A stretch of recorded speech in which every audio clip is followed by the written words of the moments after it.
Mississippi's first Buc-ee's is opening next week, and some locals may be able to spot some familiar canvas prints for sale.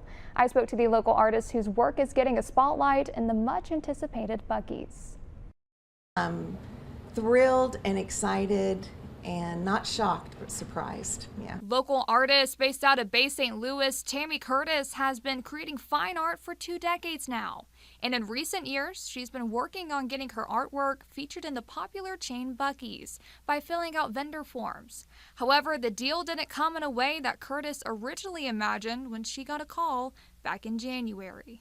They said that a person that curates for their company had come through here on their way to Atlanta and saw my gallery and picked up 20 of my magnets that I sell, and then put them in his hand and said, please find this artist. And he did, and he called me and he said, are you familiar with a company by the name of Buc-ee's? And I went, yes, I think I am. Curtis says that when she first got the call, she questioned if it was spam, but later found out that Buc-ee's wanted to sign a contract to license her local artwork, something she prayed for a long time. I have a strong faith, and I put this in my prayer journal a year and a half ago, that I would get a contract with Buc-ee's. And I just said, I just left it in God's hands, and He brought it about in a way I could never experience or do for myself.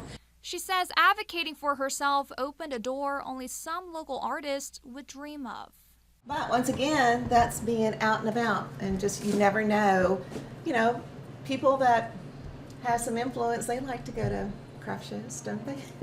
Go knock on the door. Don't expect somebody to come knock on yours. Now, mine was kind of like that, although if I wasn't out and about, it wouldn't have happened.